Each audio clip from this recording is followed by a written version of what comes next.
Hello and welcome everyone. You're watching our special on the 2015 World Cup, the cup that matters. I'm Shivani Gupta. Pakistan have won their last group stage match, and with that we have the quarterfinal lineups all set up for us. Of course, India and New Zealand really set the pace in the group stage. 6 wins out of 6 for both of them, the two top contenders for the World Cup. But how do the quarterfinals line up? To talk about that and more, I have former England captain Nasser Hussain with me.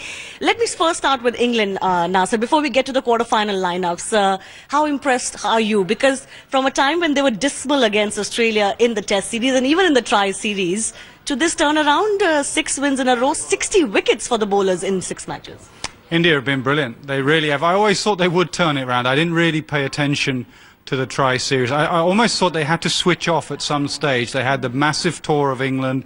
They've had so much cricket, so much time away from home. A lot of them will go on and play IPL. So I think mentally they had to switch off for a little period, and I think they chose that Tri-series to switch off. But the moment the World Cup came around, I think Dhoni in particular said, right boys, come on, this is our tournament, we're champions, switch on, we can still win this, and they've been brilliant. Absolutely. I was speaking to Saurav Ganguly earlier. Of course, you and Saurav share the stage on Headlines Today together. And he said that perhaps it's the pressure of the big tournament because, you know, your careers are at stake. You know that if you don't perform here, you know, heads could be on the chopping block. And that has made them just focus that much harder. Yeah, any Indian cricketer, Saurav, will tell you that every time you put on an Indian shirt, you are under pressure, and it goes with the territory. It's part of your job. You're under pressure, but you do have to pick which games are more important than other games.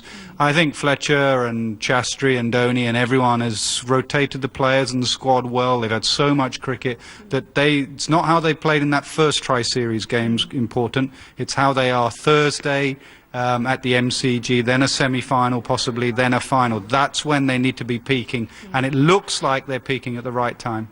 All right, before we talk about the quarterfinal lineups with Nasser and how they stack up for him and a possible semis prediction from you, New Zealand, the other team that has set the pace, what has set them apart? Of course, they have a killer bowling attack. The batting has been tested or not so tested in few matches. What's the key for them? Killer bowling attack and a brilliant captain, really good captain, not a gambler of a captain, but a guy who has a real gut feel in McCullum, who sets attacking fields. He's not just a completely gung-ho captain. The way he used Daniel Vettori against Australia in that group stage game was absolutely brilliant. So that's a deadly combination. Very good bowling attack, fantastic captain. Obviously home advantage, a bit like Australia here, playing all their games at home right through possibly to the final where they have to travel to the MCG. But I think they're a very, very good side, well led, and they were going into the tournament in form. Opposite to India, they were actually going into the tournament in form. And they've kept up that momentum very well. So the first quarterfinal, Sri Lanka facing South Africa. Sri Lanka's batting lineup, Nasser, looking very intimidating, isn't it? And it's a swan song of their top 3. Sangakkara's, 4 centuries in 4 consecutive ODIs. How does this matchup sit for you? This is the hardest one to call, I have to say. Out of the 4, everyone will have their opinion on the other 3, but you ask their people on this one, this is the best matchup. I'd say, obviously, South Africa in the past have had issues with the knockout stage, so it's how they handle the pressure of the knockout stage. Sri Lanka have had a lot of injuries in the last month, 2 months. About 6 players have gone home, but luckily the key men haven't been injured in Sangakkara, Jayawardene, Dilshan, Malinga's coming back. And hopefully Matthews is going to be fit as well. And hopefully Matthews is going to be fit as well. So, and they seem to know a way. So you've got a side that seem to know a way of getting through knockout stages and always been there in finals and semi-finals against a side with star players. I don't think they have ever won a World Cup knockout game in South Africa, which the amount of great players, and I mean truly great players they've had, is astonishing. Too hard to call, possibly just Sri Lanka, but any side with AB de Villiers. I mean, this is the 2 best, not the 2 best, but the best form batsmen. De Villiers on one side, Sangakkara on the other, 400s in a row. That's a phenomenal matchup. But overall, were you a little disappointed with South Africa in the group stage? The intensity that we expected from them, both from someone like an AB de Villiers, who was brilliant one day, not so much the other, perhaps too much pressure on him. And even Steyn hasn't lit the World Cup, really, the best ODI bowler, so as to speak. A little disappointment from them? Yeah, but it might do them some good because in previous years and tournaments they've been so good in the group stages. No one's touched them. They've had been under no pressure because they just absolutely killed everyone off.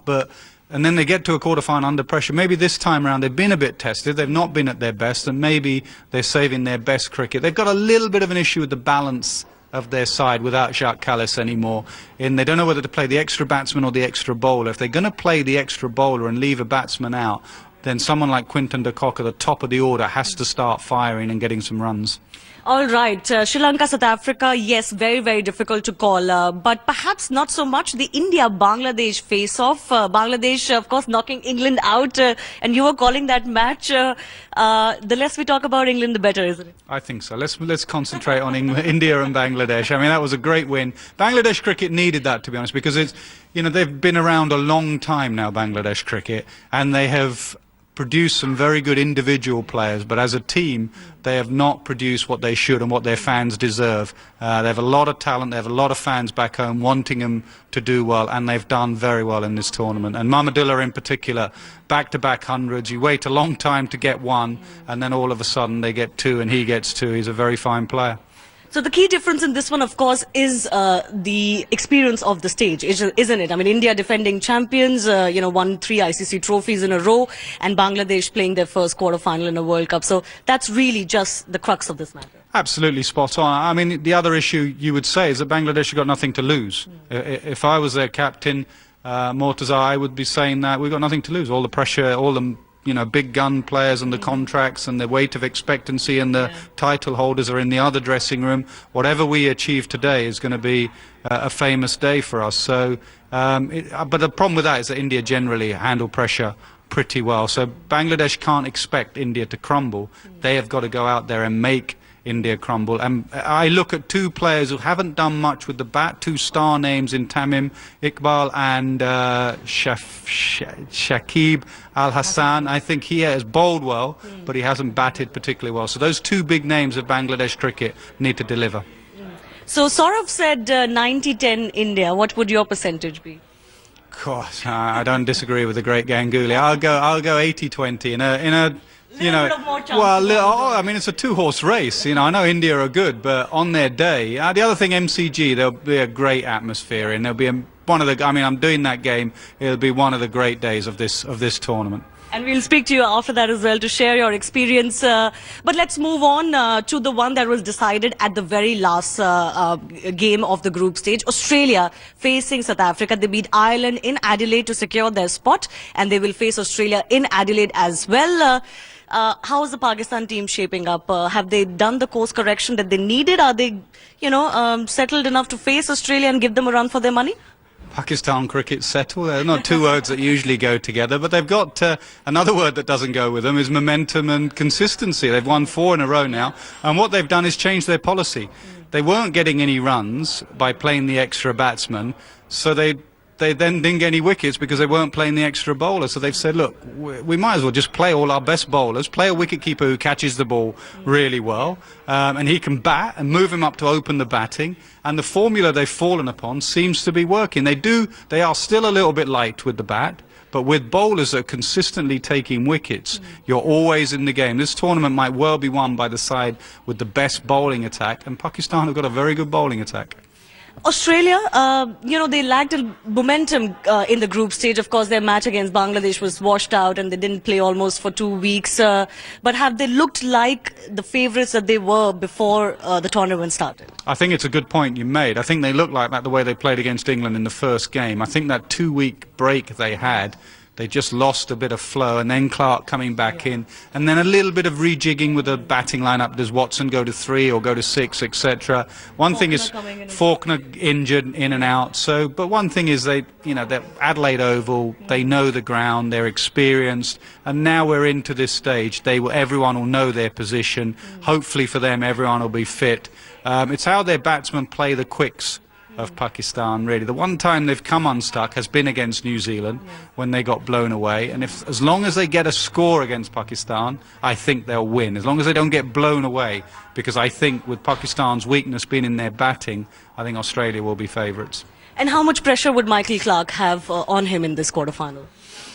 Huge pressure playing at home, but again, a little bit like India, I don't see Australian cricketers as ones that crumble under pressure. You know, I don't see them as sometimes playing at home can be a disadvantage, but I don't see that in an Australian side. I think their bravado and their ego and the way they are as cricketers, they like that big stage. They're not someone who crumble. All right, Michael Clarke did say earlier before this quarterfinal that he feels a little bit rusty still, and perhaps understandably. And what better stage than really the quarterfinal to get yourself into some rhythm? Talking of this matchup between Pakistan and Australia, I spoke to some Pakistan fans after their victory against Ireland, and they were, of course, jubilant that they will be in the quarterfinals and already looking forward, some of them, to perhaps an India-Pakistan semi-final encore of the 2011 World Cup. Watch this. No fairy tale ending for Ireland. They gave their best, but it wasn't to be. Pakistan beating Ireland in the final group stage game here at the Adelaide Oval in Adelaide. And Pakistan fans breathing a sigh of relief. Your team is in the quarters? Yeah, we are in the quarters, and it is really a very good thing, and we were really struggling for that. As in the beginning, our team was really struggling against the not very good teams, but they performed really good against the South Africa. And they really did very well today again. Finally a centurion in the World Cup for Pakistan. It was, he should have been given a chance earlier, but he was given a chance in the tournament, and he proved that he's worth it, and he's a good player, and he finally scored a century today. Finally, are you feeling confident about Pakistan now? I'm just seeing a totally different team. This is not the team which we had 4 matches ago. Let me tell you, the whole body language of the team, the whole attitude is totally different. I'm seeing some good sign, and I'm very hopeful. You've come all the way from the US for this? Yes, for 17 hours flight this morning. This is the team I have to support, no matter it wins or lose. I will support it. That's what true fans are like. But what about the match against Australia? Now confident? Yes, we are. We'll win that. You'll win that? Yeah. And then a possible semi-final against India? Hopefully. And we will that too. We have one more quarterfinal to talk about. New Zealand, West Indies. Perhaps the easiest to call, would you say that? Yeah, you're talking about a team effort in New Zealand. You know, I know they have some individually brilliant players, but there's no real weak link in that team. They're all up playing well under McCullum. They've got a nation behind them. They're on home soil. They, with India, are unbeaten in the tournament against probably the individual brilliance of the West Indies. On his day, like when Gale got 200, Gale can do something if he's fit. He's got a bad back at the moment. On his day, Darren Sammy can smack you, etc., Marlon Samuels. But they don't look a sort of cohesive team. But you never know. You never write off the West Indies. I have to say, I would not want to go to New Zealand and play them, especially if New Zealand bowl first, and it has done at the Cape Tin in Wellington. It's swung around. West Indies look fragile when the ball's swinging around. It looks like they could be blown away by that New Zealand bowling attack.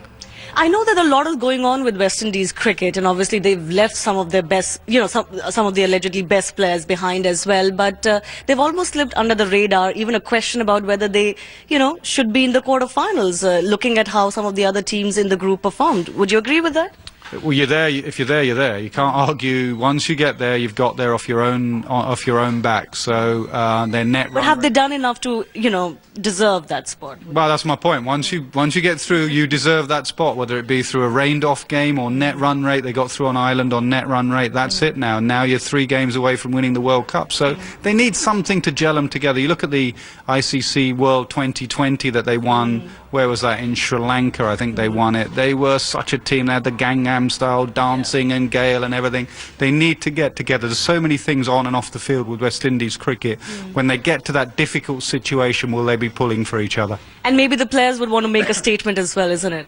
Yeah, the best statement is to go out and win. Best statement is to do something special and then say, right, we showed you that we are fantastic players. And they do have fantastic players. Nasser, thanks a lot for joining us.